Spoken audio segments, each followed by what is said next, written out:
Monsieur Perroton, toujours, vous nous présentez le rapport numéro 24.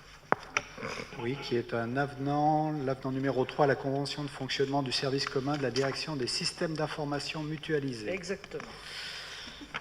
Pour une fois, je tombe juste. Par délibération du 25 novembre 2016, le Conseil municipal a approuvé la Convention de fonctionnement du service commun de la direction mutualisée des systèmes d'information entre la communauté d'agglomération de Grand-Chambéry et la ville de Chambéry. Cette convention formalise les principes de fonctionnement et de gouvernance du service commun et fixe ses modalités de financement. Deux avenants successifs approuvés respectivement le 20 novembre 2017 et le 15 juillet 2019 ont acté l'intégration du centre communal d'action sociale de la ville et le départ des services funéraires de la ville. La clé de répartition générique des dépenses mutualisées est calculée en fonction du parc informatique de la ville, du centre communal d'action sociale et de l'agglomération de Grand-Chambéry. Elle doit donc être adaptée par avenant chaque année en fonction des évolutions du parc. Le recensement 2019 conduit à fixer les répartitions suivantes pour l'exercice 2020. Donc la ville de Chambéry se verra imputer 54,6% du budget, le CCAS 9,2% et l'agglomération de Grand-Chambéry 36,2%. On note une légère diminution pour la ville de Chambéry puisque l'agglomération a fortement investi dans les postes informatiques au cours de cette année.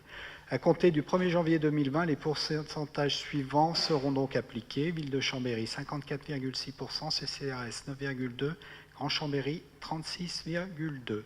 Un avenant à la Convention doit donc être adopté afin de prendre en compte cette nouvelle répartition. En conséquence, je vous demande, mesdames et messieurs, de bien vouloir retenir les conclusions suivantes.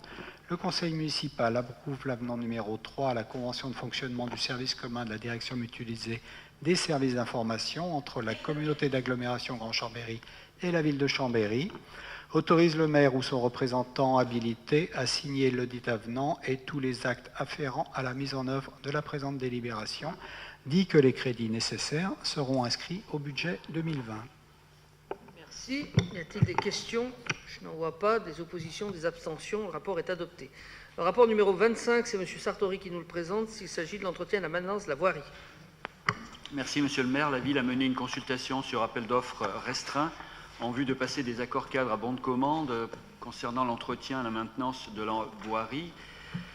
Cette consultation comportait 4 lots. Les 3 premiers ont été attribués précédemment. Le lot 4 concernant la signalisation horizontale sur voirie, déclaré sans suite pour insuffisance de concurrence, a fait l'objet d'une nouvelle consultation sur appel d'offres. La CAO s'est réunie le 8 octobre 2019 et a désigné la société phare comme économiquement la plus avantageuse et la retenant pour passer l'accord cadre à bon de commande pour une durée d'1 an renouvelable 3 fois.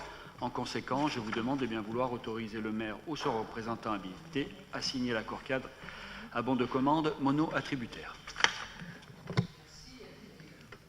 Y a-t-il des questions? Je n'en vois pas. Des oppositions, des abstentions? Le rapport est adopté.